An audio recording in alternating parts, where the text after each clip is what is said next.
everyone! Welcome back sa aming YouTube channel. Alam niyo ba na ang daming kailangan ng mga nasa field ng healthcare system ngayon dito sa Canada? So, especially po sa mga aspiring nurses dyan sa atin or nasaan man kayong bansa ngayon. So, this is your chance kasi in the next month, one of the employer from New Brunswick will visiting Philippines. Lalo na sa parte ng Cebu. They will go to Cebu and Manila to have a hiring event or a job fair. We call it job fair here in Canada.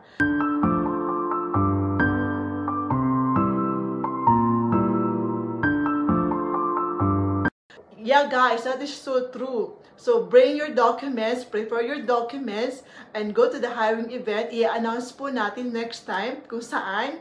Basta it's in part of Cebu and Manila. So, if you are new to our YouTube channel, don't forget to like and subscribe po para sa next update po ng ating mga happenings or mga new program dito sa Canada.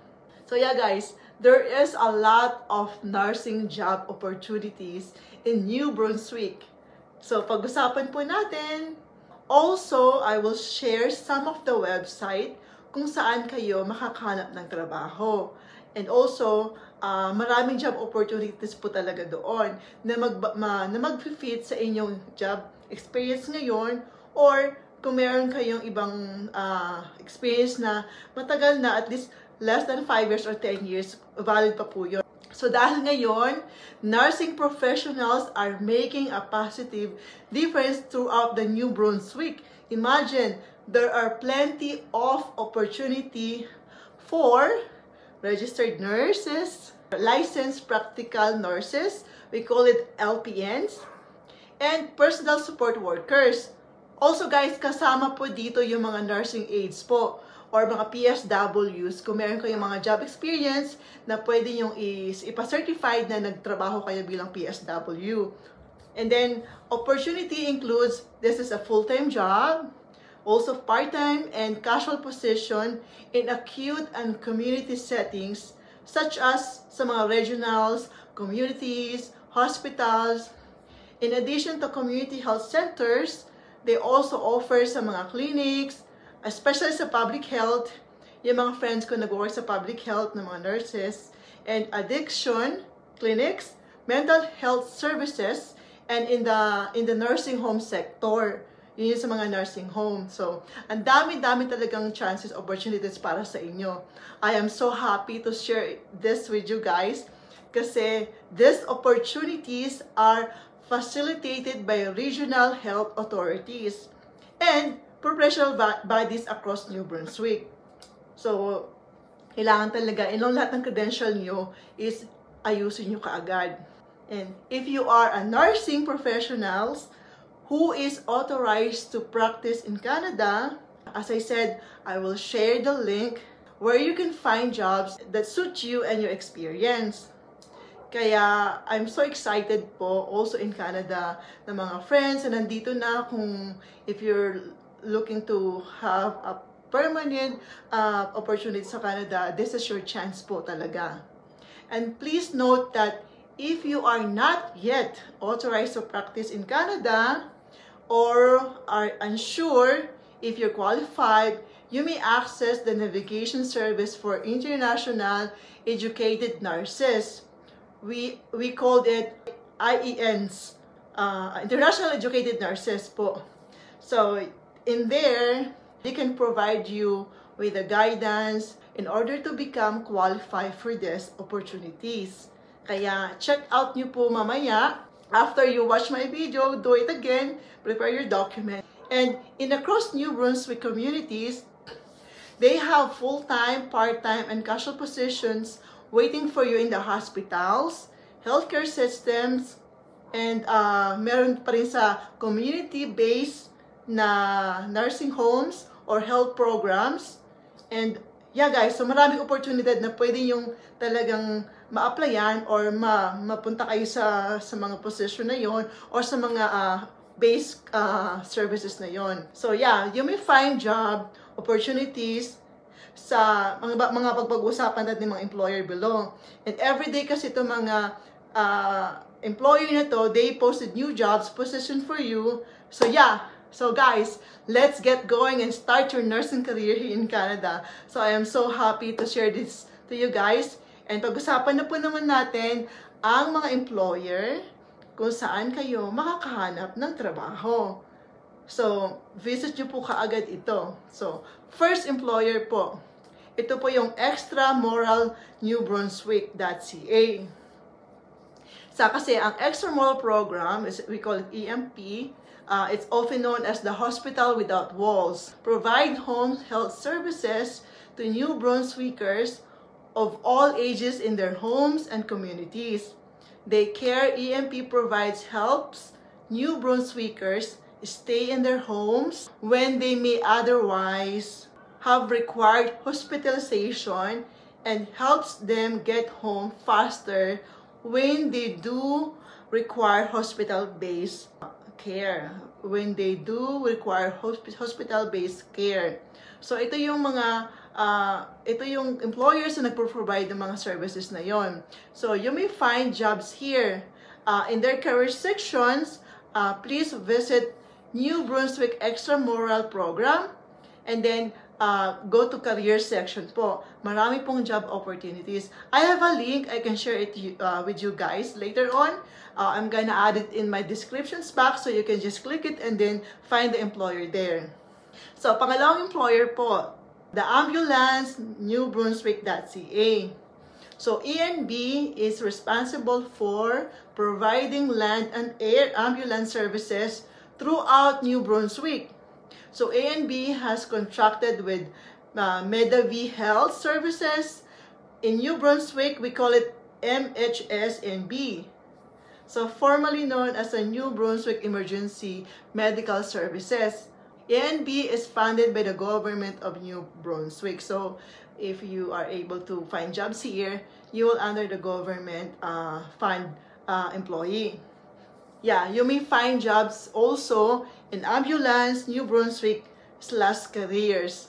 So number 3, so Vitalite Communities. This employer provide the care and services include career opportunities in community and home-based care and services. They also have service in acute care hospitals, addiction, and mental health services. They also have service in public health and training and research. So most of the employers are related. So at least you have the other options where to apply o kung saan kayo ma-hire ng company. So visit again Vitalite Career Center. Yeah, and daming opportunity po dito sa Canada. I'm so happy to share this all to all of you guys. So again, number 4 employers is the Horizon Health Network. The Horizon Health Network encompasses 12 hospitals and over 100 medical facilities, clinics, and offices throughout rural and urban communities. In addition to hospitals, Horizon services include an array of community-based healthcare settings such as community healthcare centers, addiction, and mental health. So similar to other employer, they also offer these services in clinics and public health also. So yeah, please visit to find jobs at Horizon Career Center. So yeah, as I said, the link will be provided in my description box after you watch this video. Don't forget to like and subscribe po again. And number 5, employer number 5 is New Brunswick Association of Nursing Home. So nursing home jobs in New Brunswick is an excellent source of latest nursing home and related healthcare careers. So you will find the latest opportunities for registered nurses, licensed practical nurses, we call LPN, and other nursing positions which fall within the scope of our province nursing home delivery model. You may find jobs also at nbjobs.ca. And number 6, the employer is New Brunswick HealthLink.ca. New Brunswick HealthLink is an important part of the province's commitment to help New Brunswickers get healthcare they need. So, napakalaking role ng employer nito to provide healthcare sa mga taga New Brunswick. It is a program aimed at providing access to healthcare for New Brunswickers who don't have a family doctor. So, ito po yung parang kung wala pa kayong family doctor, you will go to these clinics. Or kung wala kang family doctor or nurse practitioners, we call it NP. NB HealthLink helps connect patients registered with the program to the health communities, to the health care they need, with in person, by telephone, or online appointments. So if you don't have access in person, pwede sa telephone or online appointments po. They can also provide you in the official language or of the patient choice. Pwede rin po that's why they also need a Filipino nurses to provide the language that we need. So you may find jobs in their careers at NB HealthLink/careers. So yan po yung mga employer na pwede yung pag-applyan ng trabaho dito sa New Brunswick. Again guys, please note, if you are not yet authorized to practice in Canada, or you are unsure if you're qualified to apply for this job, you can use the navigation service for internationally educated nurses. They can provide you the guidance you need in order to become qualified. So guys, let's get going and start your nursing career here in Canada. I'm looking forward for all of you to become nurses here in Canada. And yeah guys, thank you so much for all your support. Thank you guys. I am hoping that you will find a video helpful and to pursue your Canadian dream career. I'm looking forward na this is your chance now sa mga nursing dyan outside Philippines, nasaan man kayo inside Philippines, this is your chance to apply to become or to have a better career in Canada. So yeah guys, thank you so much for watching. Don't forget to like and subscribe sa aming YouTube channel. Bye for now. God bless.